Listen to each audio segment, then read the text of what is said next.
Derek went along and passed through the barrier of falling water, and what awaited him on the other side was a whole new world. The cave was a huge round dome, like an imperial amphitheater of old. Glowing turquoise tektites, large and small, sparkled everywhere. There were even trees and foliage and grass, apparently given life by the crystal light. But all that was meaningless to Derek. What he stared at was far more resplendent.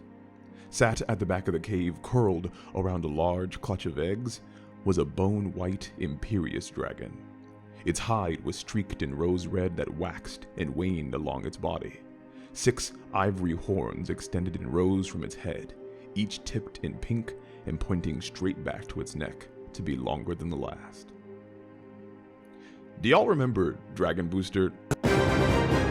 I know that's a very deep cut for some of y'all, I'm very much aware, but Dragon Booster was my show. A lot of dragon-oriented fiction that I grew up watching didn't really have dragons. Mushu was more of a snarky lizard. Dragon Tales was actually for toddlers. Dragon Tales, Dragon Tales. An American Dragon Jake Long was more of a teenager wearing a dragon superhero costume. But Dragon Booster had actual dragons being dragons. And it wasn't your typical dragons either. These were racing dragons, sleek and elegant, wingless and fast. It definitely made them unique and more grounded in reality, I think. They didn't breathe fire either. They seemed like actual reptiles that came from nature but with just a hint of magic. I took this concept from Dragon Booster and kind of ran with it across my books. First off, my dragons literally do come from lizards. Well, not just regular lizards.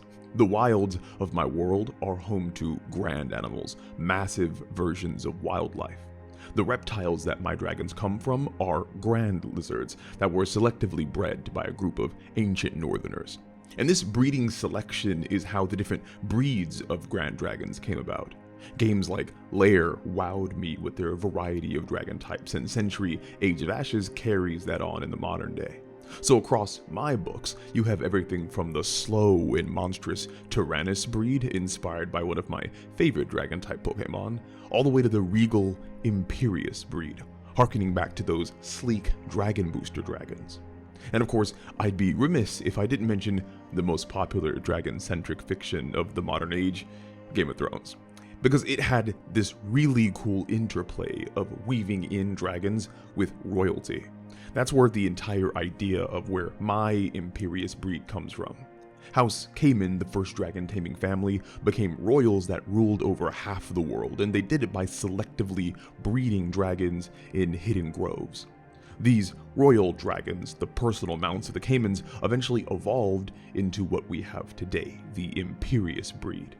While I truly love the talking dragons like Shenron, Paarthurnax, and Draco, I definitely wanted my dragons to remain more animalistic and close to nature. What I did take from dragons like Smaug, though, is a fascination with crystals. Smaug hoards gold, and my dragons grow bigger through eating stashes of tektites. These jewels not only affect their size, but can even change their coloration. This white and red color you see actually comes from the rarest tektite that supercharges a dragon's growth. Funny enough, this styling was actually inspired by the Chrysalis Eater from Teen Titans. It's also remained extremely important to me for the dragons to become part of the very culture of the North, but to also still be seen as rare and mysterious beasts.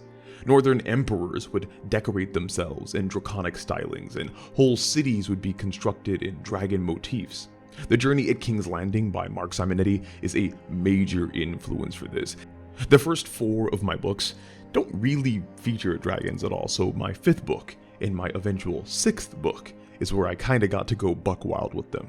If you are a dragon nerd like me, make sure to check out my 5th book, Imperious, on my website, link below. If every subscriber on this channel bought a single copy, that could actually pay for months worth of artwork, or an audiobook or two, because I know people have been asking about that, and I really want to make it happen. Anyway, I'm just happy you guys are interested enough to stick around with me. It's honestly kind of blowing my mind. As always, it was a pleasure, and I'll talk to you all again soon.